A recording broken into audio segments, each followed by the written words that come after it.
Bapak, Ibu, dan saudara-saudara sebangsa dan setanah air. Dunia saat ini tengah berperang melawan pandemi corona. Saat ini ada 213 negara terpapar, mulai dari negara berkembang hingga negara maju berperang melawan pandemi corona, termasuk negara kita, Indonesia.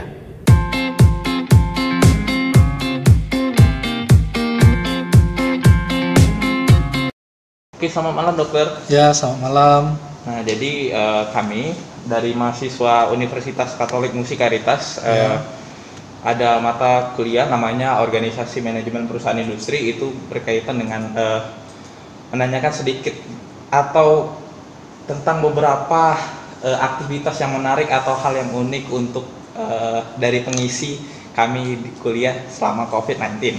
Ya. Nah, karena itu kami memilih salah satu tema itu untuk nanya serius atau nanya santai lah, kita bisa bilangnya dengan dokter, salah satu dokter yang ada di Rumah Sakit Karya Asih Caritas di Kenten. Ya. Oke, kalau begitu kita langsung mulai ke perkenalan aja nih dokter. Nama lengkap dokter siapa? Ya. Perkenalkan, nama saya Dr. Rizky Pratama Edi Putra. Ya, saya bekerja di Dokter Jaga UGD atau dokter umum di Rumah Sakit Karya Asih Caritas Kenten. Kalau nama lengkapnya ada gelar juga nggak dokter, atau bisa dijelaskan juga gitu? Nama lengkap nggak ada gelarnya, saya cukup dokter saja. Oh, cukup dokter saja. Oke. Iya. Terus kalau boleh tahu nih, umur dokter berapa sekarang? Umur saya 26 tahun. Umur 26 tahun, berarti itu kelahiran kapan dokter? 2020 dikurang 26, ya sekitar 1993. Oh, berarti Iya. generasi zaman lampau. Zaman 90-an. Oke. Lalu kalau boleh tahu nih tentang status dari dokter? Alhamdulillah saya sudah menikah, istri baru satu. Wah, kalau istrinya memang baru satu. Baru satu. Oke, kita langsung lanjut aja ya dokter. Ini mau kepo dikit untuk riwayat pendidikan dokter nih, gimana dari SD sampai sekarang? Dari SD, alhamdulillah 6 tahun di SD Muhammadiyah 6 Palembang. Terus lanjut ke SMP Negeri 9 Palembang tahun 2005 sampai 2008. Terus SMA, saya SMA plus Negeri 17 Palembang 2 tahun, tapi nggak betah di sekolah. Jadi 2008 sampai 2010. Dari 2010 lanjut ke Fakultas Kedokteran Universitas Sriwijaya sampai 2016. Nah, itu saja sih riwayat pendidikan. Jadi kira-kira baru 4 tahun setelah lulus jadi dokter ya, kayak gitu. Ya. Oke. Betul. Lalu kita langsung lanjut aja nih ke main menu. Ya. Jadi kan nanti ada 2 segmen. Yang pertama itu Beyond is Better, lalu kita lanjut ke Fight Back. Oke. Kita yang pertama dulu aja, Beyond is Better. Nah, kalau dari dokter itu pertama kali kan kita harus mendefinisikan COVID-19. Nah, itu COVID-19 itu secara umum atau menurut WHO atau universal itu bagaimana, Ter? Ya. COVID-19 atau virus corona itu yang sekarang lagi booming itu artinya adalah virus yang berasal dari turunan dari gen coronavirus yang ketiga, yaitu ada COVID-19 ini, yaitu virus dari corona yang menyerang sistem pernapasan. 2 sebelumnya ada SARS sama MERS. Nah, itu coronavirus ini yang baru ditemukan di 2019 ini, yang mana awal mula katanya di Cina. Nah, itu virus corona itu yang menyerang sistem saluran pernafasan, baik dari bayi, anak-anak hingga orang dewasa, itu bisa terkena semua, menular dari manusia ke manusia. Oke, kalau itu kan sudah tadi kita dengar nih dari pengertian umum. Nah, kalau boleh tahu nih, COVID-19 sendiri menurut dokter, mungkin ada penjelasan sedikit dari dokter untuk lebih detail atau lebih singkat, lebih ringkas, sederhana kayak itu. Intinya virus corona atau COVID-19 ini virus yang menyerang saluran pernapasan yang ditularkan melalui seperti batuk atau bersin atau kontak secara langsung antara penderita dan orang normal. Jadi ya intinya virus corona atau COVID-19 ini infeksi pada saluran pernafasan oleh virus corona itu sendiri. Oh, oke. Berarti kalau gitu kita langsung tanya aja nih, kalau gejala-gejala awal itu bagaimana dokter? Gejala umum dari corona itu gejala di saluran nafas seperti batuk pilek, demam, sakit tenggorokan, atau bahkan bisa sampai sesak napas. Tapi ada beberapa orang yang tidak memiliki gejala. Jadi tidak semua orang memiliki gejala dari coronavirus sendiri. Namun bila ditanya apa gejalanya, ada demam, biasanya demamnya tinggi di atas 38 derajat Celcius, batuk yang paling sering adalah batuk kering, sakit tenggorokan, dan sesak nafas. Itu gejala umumnya. Oke. Kalau dari kita dengar tadi kan gejalanya ini banyak dokter. Cara pribadi sendiri kan pasti dokter pernah menjaga IGD terserah kan, itu pasti pernah dong. Kayak misalkan bertemu dengan pasien yang mempunyai gejala kayak itu, atau mungkin dokter pernah sering ketemu yang positif kayak gitu. Ya, kalau untuk gejalanya sendiri sangat sering ya, karena gejala flu ini sangat umum diderita oleh manusia, infeksi saluran nafas ini. Jadi sudah sangat sering ketemu dengan pasien dengan keluhan tersebut. Namun jika dibilang positif atau belumnya, itu kan mesti dilakukan pemeriksaan lanjut seperti pemeriksaan rapid test atau pemeriksaan swab di saluran nafas. Nah, sejauh ini di rumah sakit kita belum ada yang ditemukan swab karena juga rumah sakit kita belum memiliki. Namun untuk gejala rapid test sendiri ada beberapa pasien yang memiliki rapid test dengan hasil positif. Jadi kalau hasil positif disarankan untuk ke rumah sakit yang memiliki fasilitas swab tersebut. Oke, dokter, kan kita sudah dengar tadi tentang gimana pengalaman dokter sendiri. Nah, lalu untuk prosedurnya nih, misalkan ada salah satu pasien kita ambil terburuk aja pikirannya kan. Gimana nih prosedurnya bisa langsung teratasi nanti misalkan dari gejala awal kayak itu? Gimana dokter, bisa jelaskan?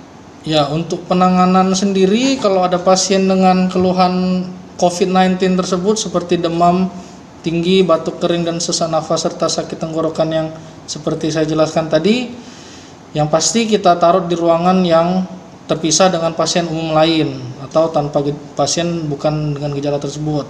Penanganan awal kita pisahkan atau taruh di ruangan tertentu, dan kita sebagai petugas kesehatan kita memakai alat pelindung diri seperti masker, menggunakan pakaian khusus atau hazmat, menggunakan handscoon, sarung tangan, kacamata, face shield, sepatu boot. Itu penanganan awal kita kalau ketemu pasien dengan gejala khas coronavirus tersebut. Oke. Terus misalkan nih dokter, setelah itu kan kalau misalkan kita ngantisipasi, misalkan pasien itu dibawa, misalkan dia ngerujuknya ke rumah sakit Karyasi nih, misalkan nanti dia memang ketahuan ada tes rapidnya positif, nanti itu gimana prosedurnya nanti lanjutnya dokter? Prosedur lanjut kita kalau misalnya ada pasien dengan rapid test positif, selanjutnya itu bisa kita tergantung dari gejalanya. Kalau gejalanya ringan atau seperti demam, batuk, pilek biasa, itu kita sarankan untuk isolasi mandiri selama 14 hari, kemudian disarankan untuk rapid test kembali. Atau bila gejalanya berat seperti sampai sesak nafas dengan hasil pemeriksaan penunjang atau laboratorium atau ronsen yang mengarah berat, itu bisa langsung kita rujuk ke rumah sakit yang memiliki fasilitas lebih, yaitu fasilitas seperti ruang isolasi khusus atau fasilitas seperti yang adanya swab dari COVID-19 itu sendiri. Oke. Mungkin itu sudah cukup jelas dan ringkas ya dokter. Oke. Iya. Kita langsung lanjut aja nih. Oh ya, boleh. Kalau dari gejala kan tadi sudah kita tanya, nah langsung kita tanya ke dampak COVID. Itu pertama kita tanya dulu untuk bidang kesehatan secara umum itu gimana dampaknya? Wah, dampak COVID ini banyak sekali dampaknya. terutama itu dampaknya pertama pada pasien yang terkena itu sendiri, dampak individu. Dampak pada pasien jika terinfeksi COVID, ya satu, bisa paling buruk menyebabkan kematian atau ya isolasi mandiri yang lama sehingga bisa jadi adanya penurunan mentalnya, jadi drop kayak gitu. Atau yang kedua, yang lebih luas lagi, dari keluarga individu tersebut, dampaknya jadi bisa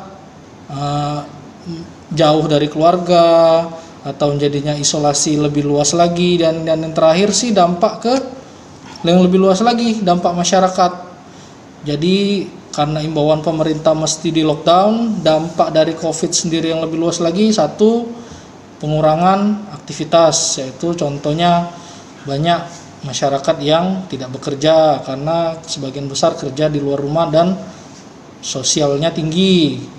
Yang kedua, banyaknya pemutusan hak kerja, jadi dampak ekonomi.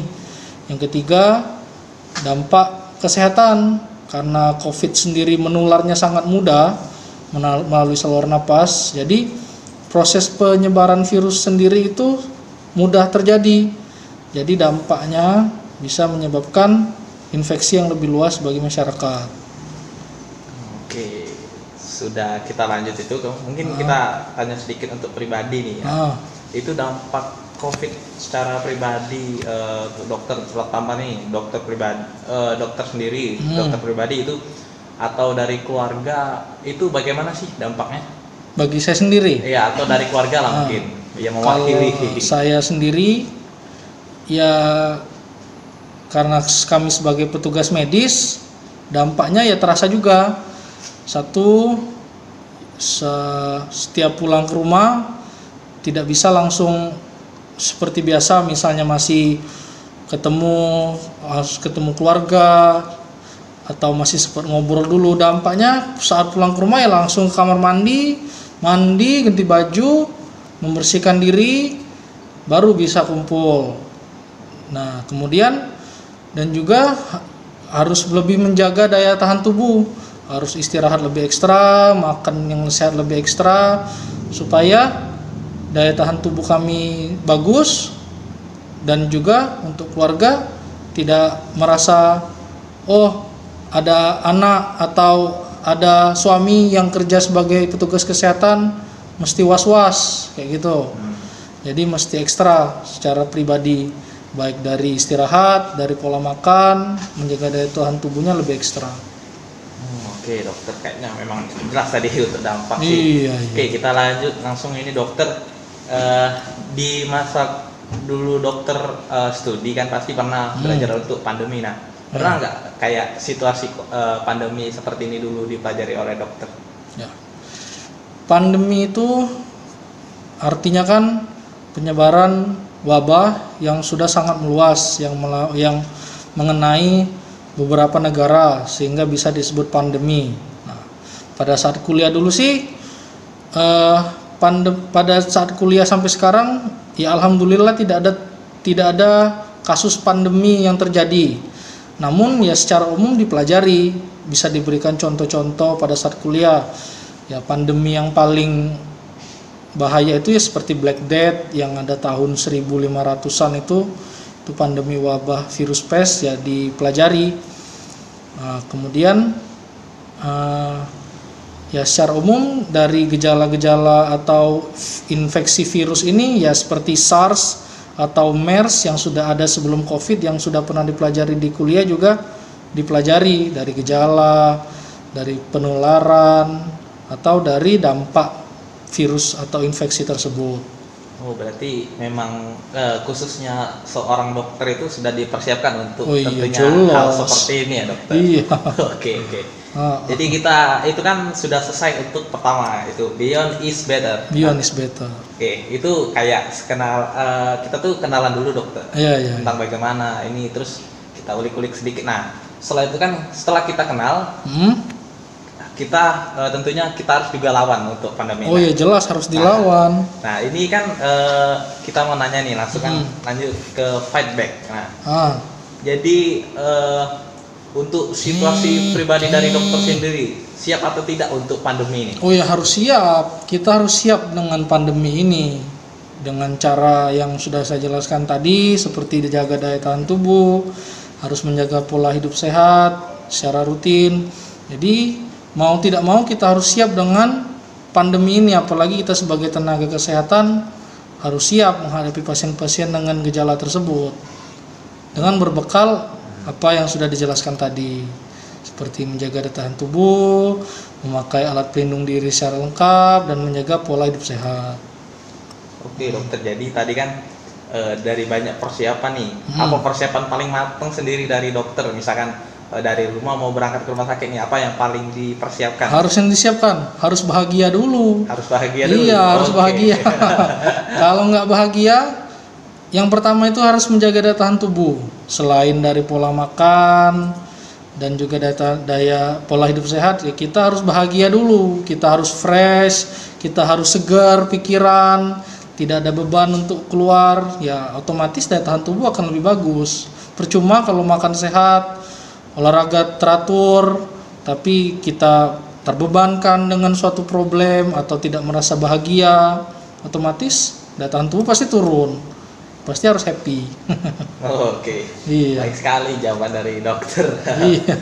Oke, kalau gitu kita agak nanya nih untuk tindakan masyarakat apa sih yang buat dokter geram atau membuat kita tuh berpikir semua ini akan berlalu dengan sangat lama atau memang karena itulah. Ya.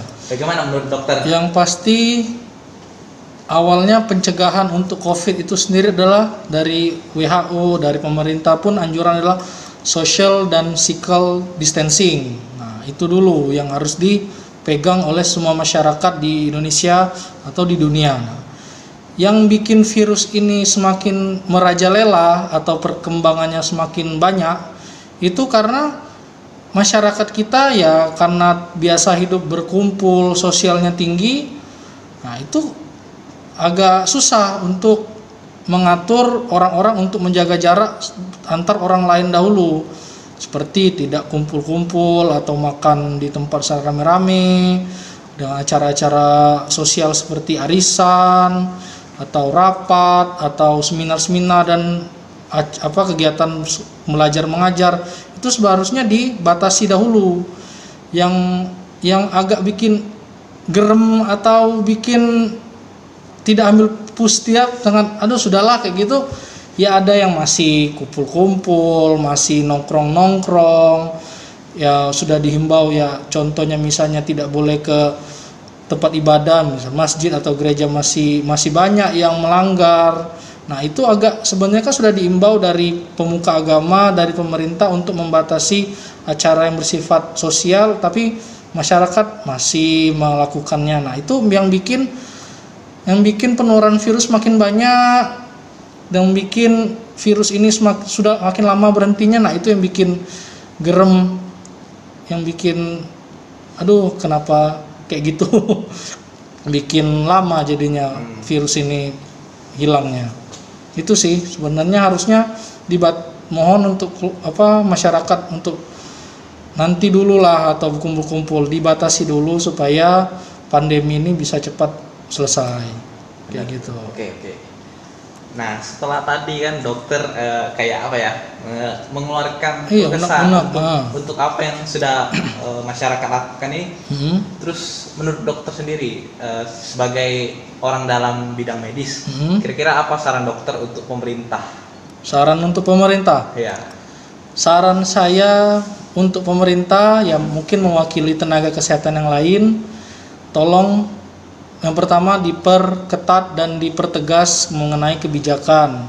Yang pertama kebijakan untuk social distancing, untuk bisa menghimbau semua masyarakat untuk tidak melakukan kegiatan yang bersifat masif atau bersifat sosial.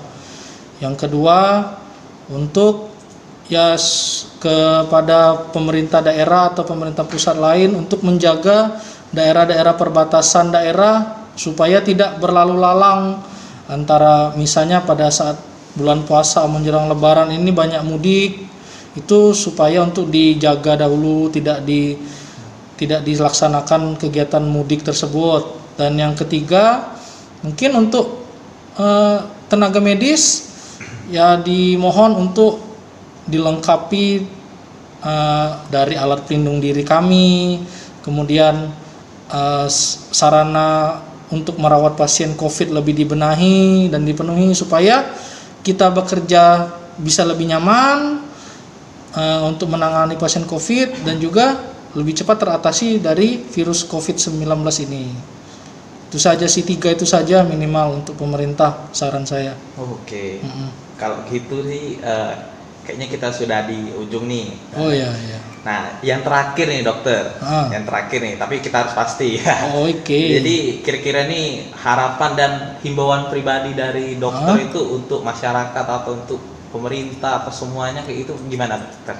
Himbauan untuk pemerintah. Ya.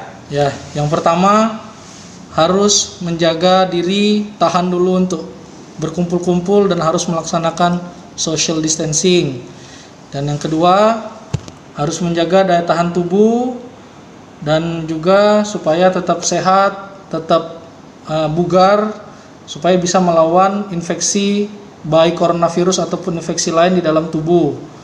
Dan yang ketiga, harus mengikuti imbauan pemerintah dan pemerintah daerah, baik pemerintah pusat ataupun pemerintah daerah, seperti contoh untuk melakukan social distancing ya harus dituruti, tidak boleh mudik ya harus dituruti supaya semua masyarakat Indonesia bisa melakukan aktivitas kembali dan wabah pandemi segera berakhir. Oke, boleh sedikit kata motivasi untuk mendengar video mungkin dokter? Kata-kata motivasi ya? Iya, mungkin seperti itulah.